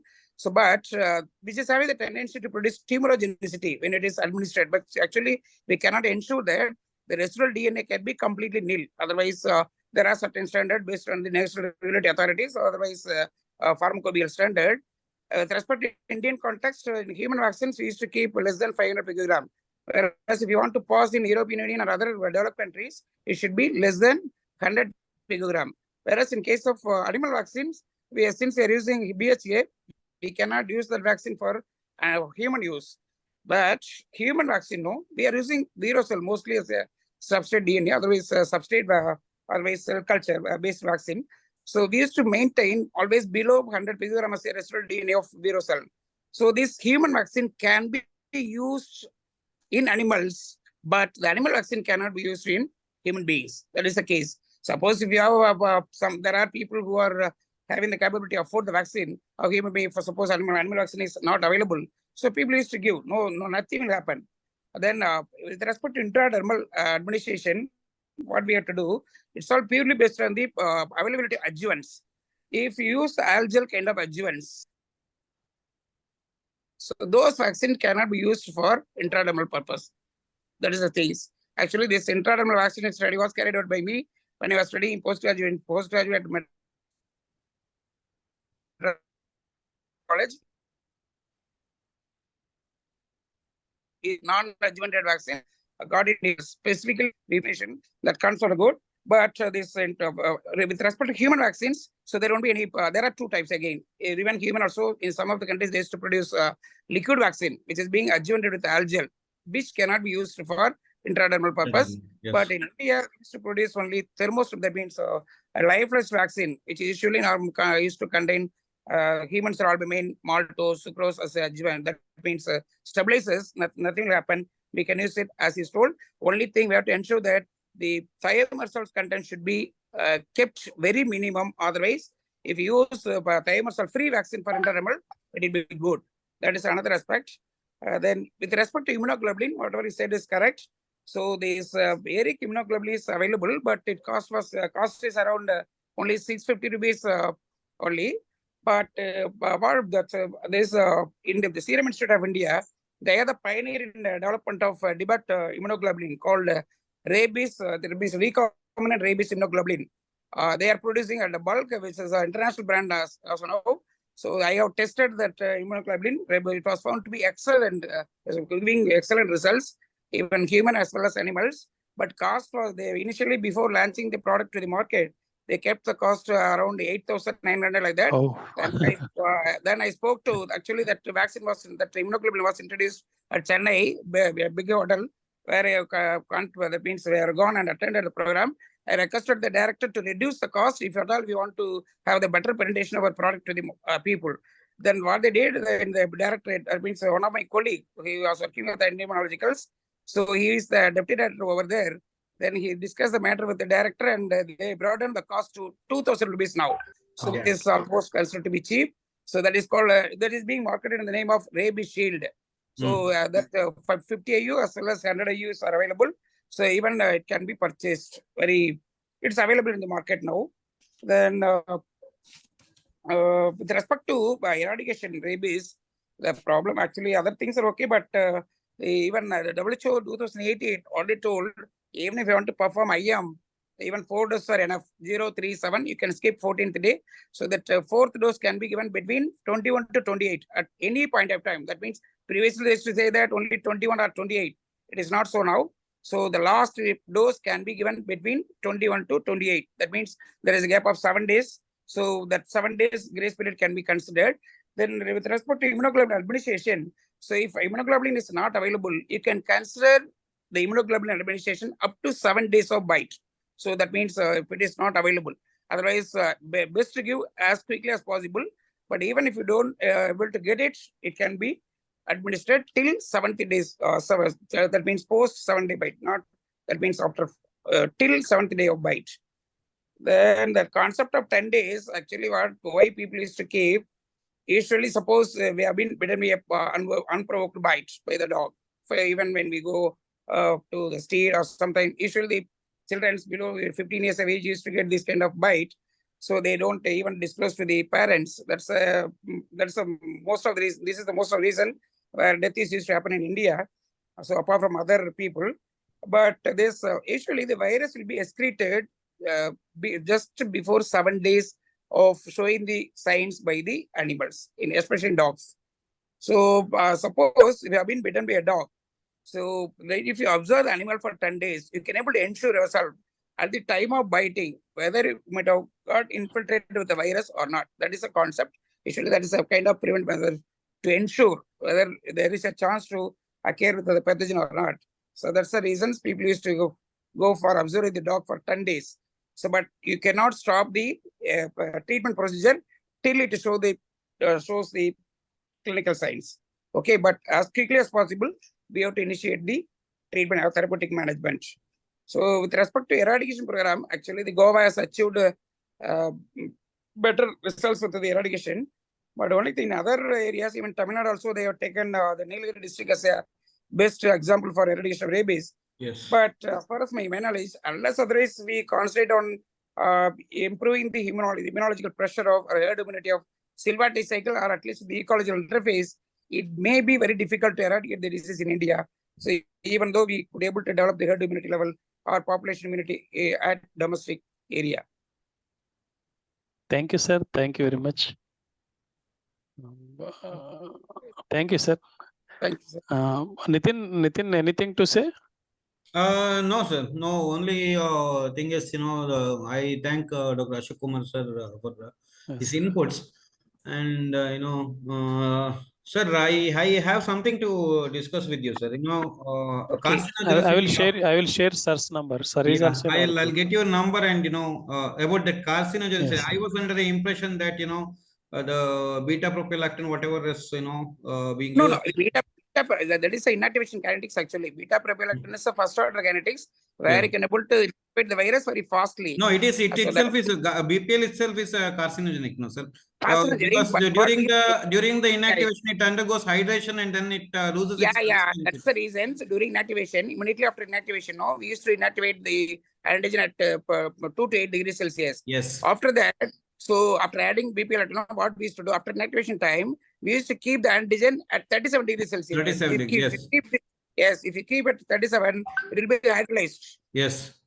Okay, you cannot expect any carcinogen effect just because of the natural agent. I'll just take your number and I'll discuss you sometime, sir. Sir Ashok Kumar sir has already delivered 2 webinars for us. Yes.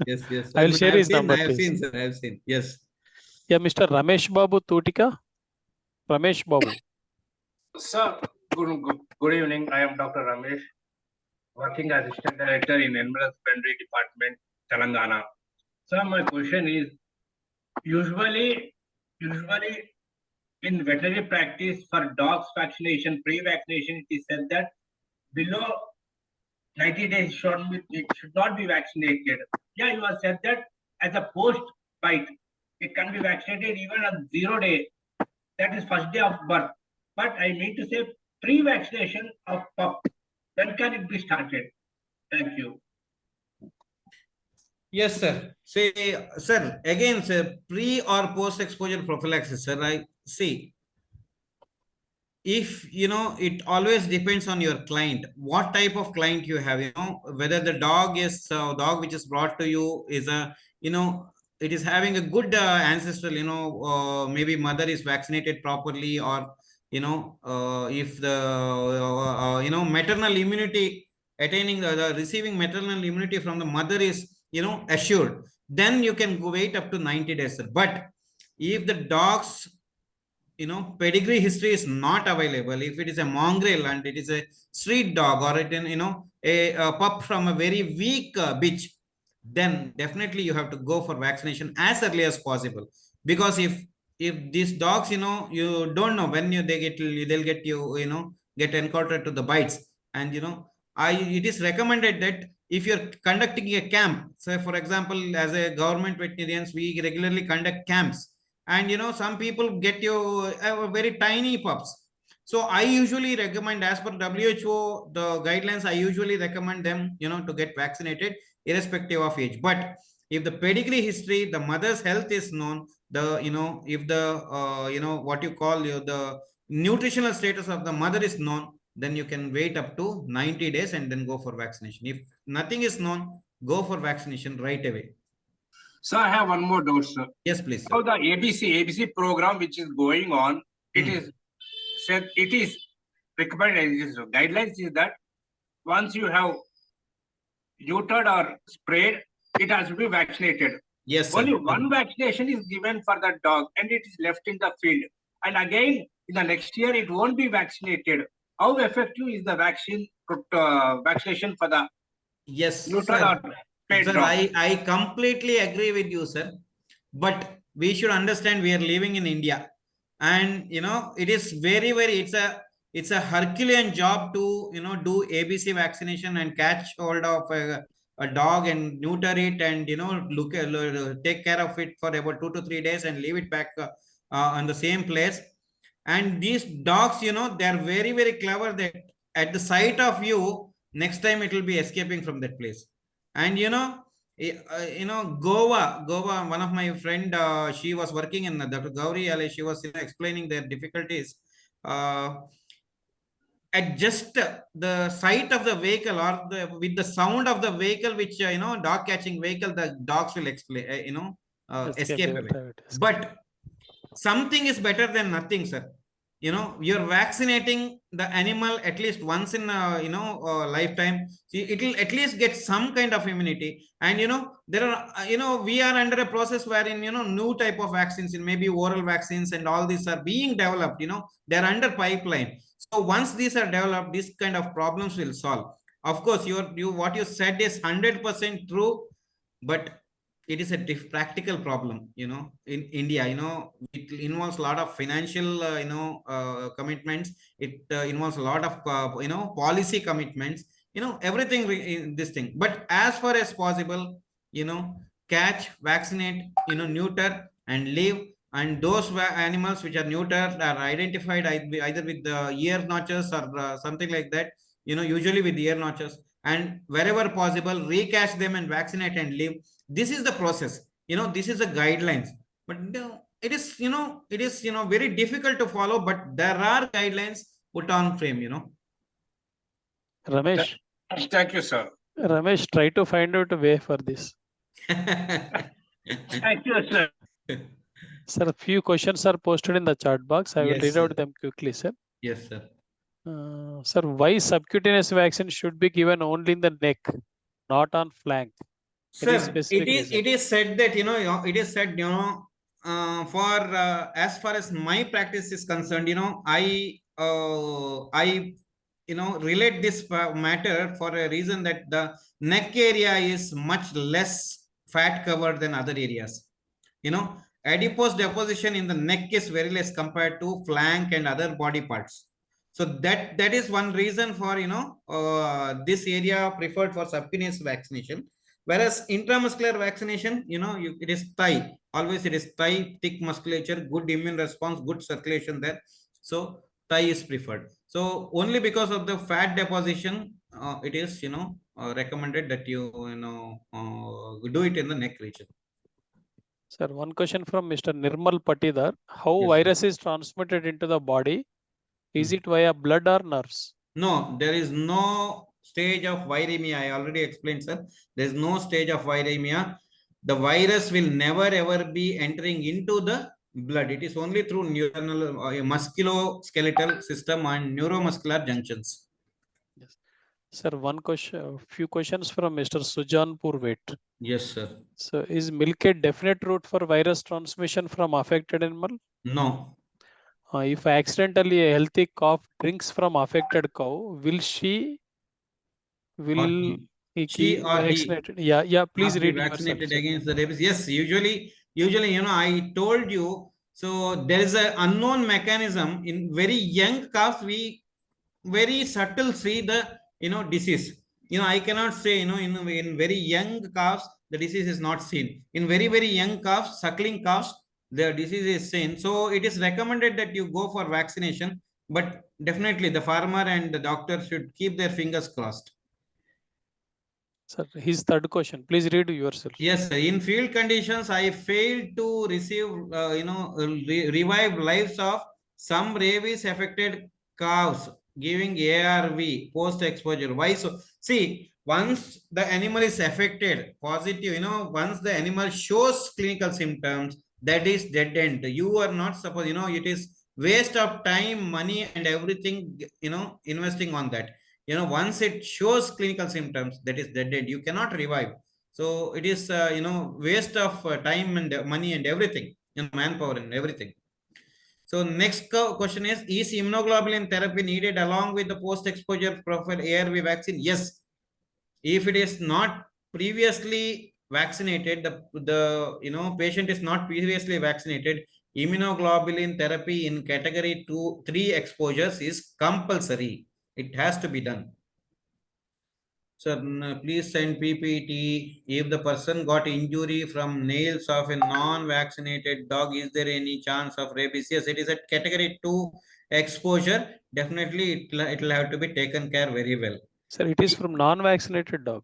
Yes, it is a whatever it is, sir. It is a category 2. It is a scratch injury from nail of a non-vaccinated dog. Either it can be category 2 or category 3. The dog is vaccinated. Definitely, it has to be treated with some respect. Actually, if dose of vaccine is same in humans and animals, then why? So I'm not able to. Why we cannot use animal rabies vaccine? Animal rabies vaccine in humans? That's the Ashok Kumar sir very well explained this question. The composition of animal vaccines are not same as that of human vaccines, and he also said that human vaccines can be used in animals if at all the owner is affordable. Sir, we will take one question from Dr. Aruna, sir. Dr. Aruna, madam.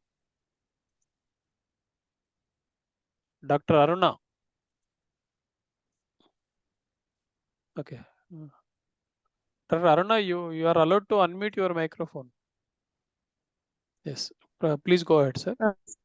Yes, madam. Sir, I want to know if we can use the human immunoglobulins for the animals if they're bitten by a rabid animal. Yes, you can definitely, madam. There is no, see, immunoglobulins are immunoglobulins. And as far as the literature is concerned, there's a very, very, very low chances of hypersensitivity. So you can definitely use H-rigs as well as, E-rigs, equine immunoglobulins in animals. Okay, sir. And what is the dose and how long can we use and how many patients? It is usually used once as early as possible, as Dr. Ashok Kumar sir told. It can be used only within, it has to be used within 7 days, and dose usually 40 international unit per kg body weight. If it is HE-rig, and if it is human rabies immunoglobulin, it has to be used at 20 international unit per kg body weight.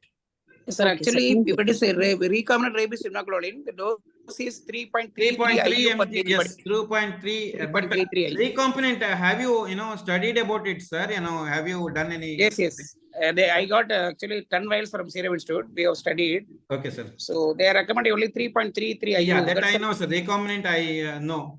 Sir, I'll definitely talk to you on this, sir. Yeah. Actually, even vaccine also, if you see the human vaccine, whatever the batch, even we produce 100 batch, we have to produce 100 sample to the CRA Kasoli from every batch. Okay. So once it is tested over there, if they used to release the certificate based on which we can able to sell the product to the market, we can able to sell it. But in a case of animal, no, it is not so. That's the problem. We are lacking in actually even the potency also. Yes, so sir. actually for animal that's the reason why we are getting a lot of vaccine, different branded vaccines, which sometimes not reliable. I don't want to disclose the name. Even after using the vaccine, we are getting so many cases. Some companies. Yes. So they don't have a proper. Actually, since the animal vaccine is being standard with only 1 IU per dose, it is they don't keep even. Sometimes some of the companies they don't able to get the proper titer. No, simply they are keeping media and because nobody is testing. That's the reason.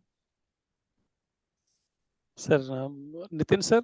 Yes, sir. Please continue, sir. Yes. So I think that's the answer for that. Excellent presentation. Excellent presentation. Most of the questions have been solved by speakers, sir.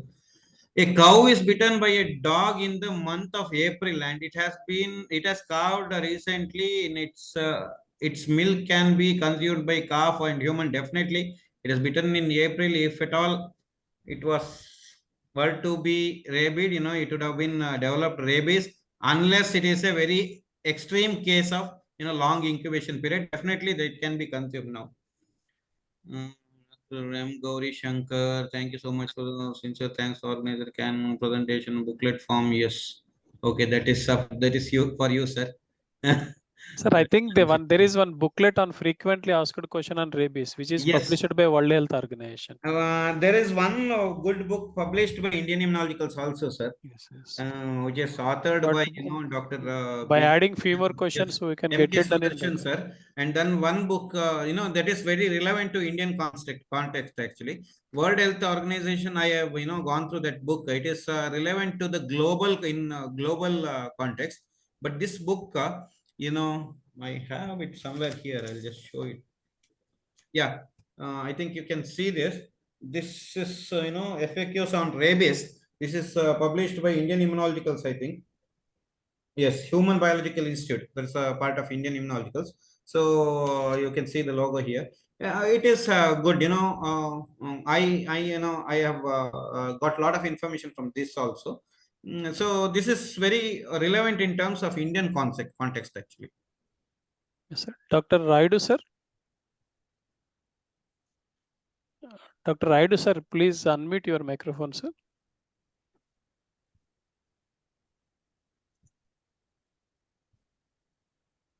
Okay, sir. Dr. Raidu is Registrar of Telangana State Veterinary Council. Yes, sir. His message is there, sir. Good evening to all. The clarification regarding many of the veterinarian doubts have been clarified very clearly. Thanks to the sir. Thank you, sir. Thank you so much, sir. Dr. Aruna, again, she be given if we are not sure. Yes. Can the human immunoglobulin induce? Yeah, Dr. Aruna has raised one more question, sir. Can immunoglobulin is given even if we are not sure of the dog which has bitten is rabid or not? Yes, definitely you can go for it. In accidentally or unknowingly have affected animal meat that have what affected? If consumed. Yes, consumed. Okay. So yes, there is no proven this thing, proven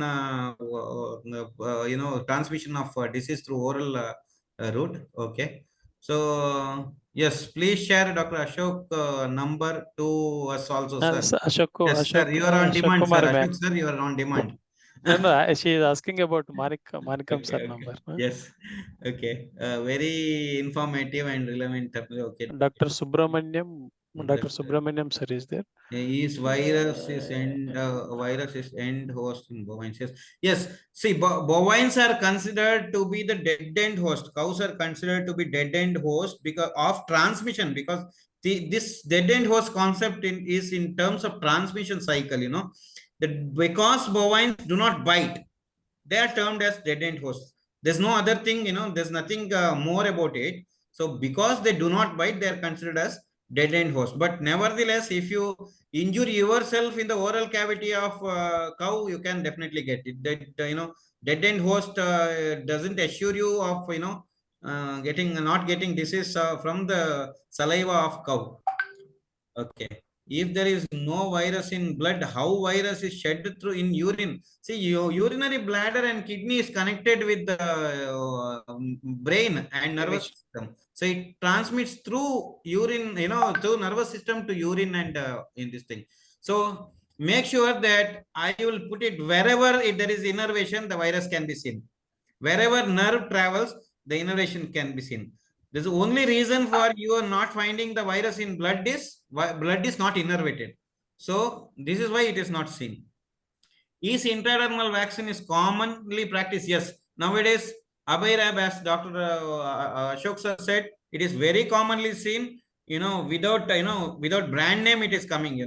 From India Human Biologicals, it is coming as rabies vaccine. The Abairab brand is not there in government hospitals. But most of government hospitals in Karnataka are practicing intradermal vaccinations nowadays. It saves a lot.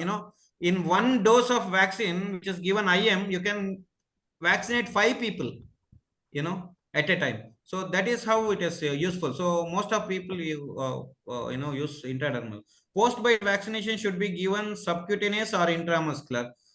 See, irrespective of whether it is a post-exposure or pre-exposure, route remains same for whatever cause it is. So route remains same.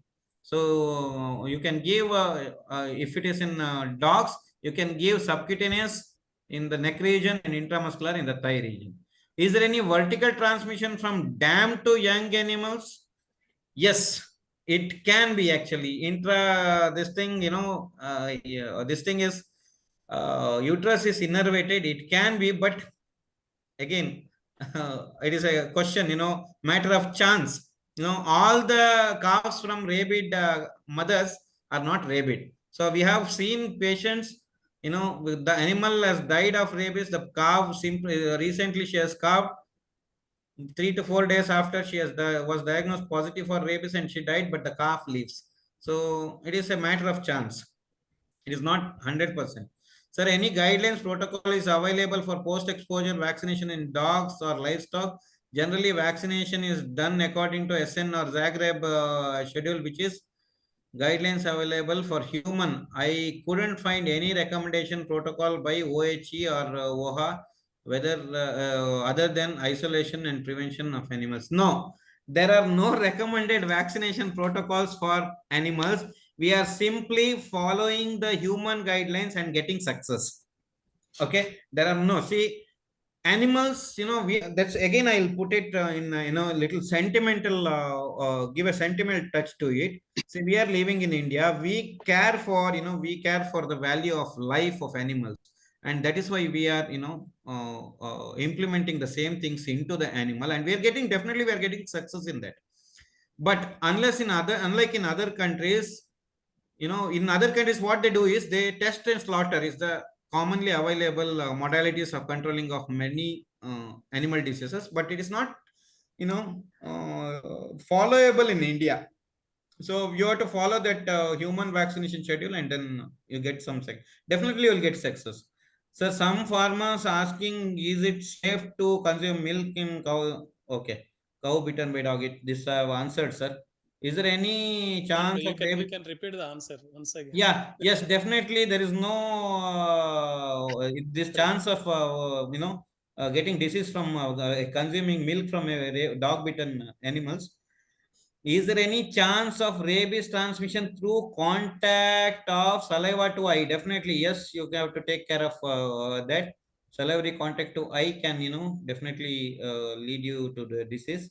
Sir, is it refit test used for antibody production in rabies vaccination antibodies? Sir, yes, it is. Refit is a rapid fluorescent focus inhibition test. Is a gold standard recommended test for titration of antibodies in the blood. Rabies vaccinal protective antibodies titration. Refit is the test which is recommended. Yes, it is being used. It is used. Sir, for pups vaccination is being done at interval of 30 days. Is it correct? Ideally, ideally it has to be done between 21 to 28 days, as Dr. Ashok Kumar sir rightly said. But as per recommendation, it is 21 days. As per recommendation, it is 21 days. Is vice versa. If healthy dog bites a rabid dog, will the dog need the vaccination? No, no. Sir, is subcutaneous and ID vaccine same? No, I would put it as intramuscular and ID vaccine. Subcutaneous is not followed in humans. It is only in animals. Intradermal and intramuscular vaccines are same as far as I know. Sufficiently, Dr. Ashok Kumar sir has explained it. Post exposure schedule, please, sir. Yes, you can get it in this thing. Pre exposure is 0, 7, and 21 or 28.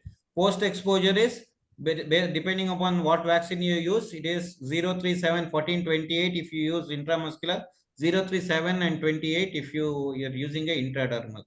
Ideal medium of transportation of rabies virus, sir. Yes, rabies virus. It depends on what you are transporting. You are not supposed to transport the virus as such. If you're transporting brain samples, I would actually recommend you to transport the brain sample as such without preservative, because it will, it will have to be subjected for a lot of other tests like fluorescent antibody testing, or may it be rapid, direct rapid immunohistochemistry test, or virus isolation and all that. I would recommend you to transport it as such with triple packing on ice, or especially not ice, on gel packs. ice can also cause leakage and spillovers. You have to transport on solid gel packs, cold gel packs. Thank you for your presentation. Covered rabies elaborately, sir. Yes, sir, pup vaccination, first vaccine is done at 90 days. Next vaccine is done after at 120 days. Correct? No, it has to be done after 21 days. That is 90 plus 21. So 111 days is the next vaccination. That will be good. Sir, these are the only questions. Yes, Sir, sir. Vasant Kumar, sir, are you there? Vasant Kumar, sir.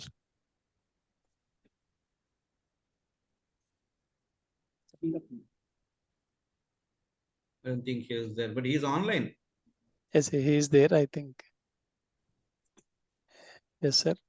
Sir, respected participants, before closing this session, one notification. Government of India is promoting establishment of sheep and goat breeding farms under National Livestock Mission and Prime Minister Employment Generation Program. Under PMEGP, one can establish dairy goat units. Dairy goat units, and maximum unit cost is 20 lakhs. One can get subsidy up to 35% depending on the category of the beneficiary. And under NLM, the subsidy portion is same. For 100 unit, you can get 10 lakhs, and up to 500 one can establish. But these are only breeding farms. Unit size should be minimum 100 and maximum 500 plus 25. Only online applications are invited. And this NLM scheme will be available up to March 2026. It is Government of India scheme. Only online applications are invited. Any Indian citizen can apply, and all eligible from one family can also apply. And one can apply for different components at the same time. So for assistance or for project report, just you can contact me on my WhatsApp number 8500404016. And one announcement from ICR CARG, and they are planning 5 days online training program. 5 days online training program on commercial scientific goat farming from 18th October to 22nd October. From 18th October to 22nd October. For more details and for registration, please visit their website after 2 days. From day after tomorrow, these details will be made available in their website. And on behalf of Sathyazerograzing, we express gratitude to today's special guest, Dr. K. Vasant Kumar Shetty, and today's speaker, Dr. Nitin Prabhu, sir. We express gratitude to all the advisors, Dr. Shivaraman, Dr. Mirapi Sakare, Dr. Kiran Kumari, and Professor Kavita Rai. Thanks to all the associates, promoters, knowledge partner Cornext, promoters, and special thanks to all the speakers of all the webinars and to all the special guests. Dr. Nitin, sir, one question is posted again by Dr. Aruna, madam. Yes, sir. Just to, you please take it, sir. I'll just take it. If all innervated fluids have virus, can contact of milk on a cut surface transmit rabies? Yes, there is very rare chances, but there is, of course, theoretically, yes. Theoretically, it can actually. Respected participants, our next webinar is scheduled on next Sunday. That is on October 1st. Same time. Topic is Clostridial diseases in goats. Speaker Dr. Ansi Tankachan. She is presently working as Assistant Professor at Department of Veterinary Epidemiology and Preventive Medicine, Mannuthi, Thrissur, Kerala. Thank you all. Thank you once again. Respected participants, learning is a continuous process. Do attend all the webinars. And you can watch our YouTube channel for previous webinar recordings. And you can join in our WhatsApp group if interested in sheep and goat sector. For that, you send your details like name and present designation on my WhatsApp number. We will add you in that group. My WhatsApp number is 8500404016. Thank you all. Thanks once again. With this, we close this webinar. Thank you, Nitin sir. Thank you, sir. Thank you so much. Thank you.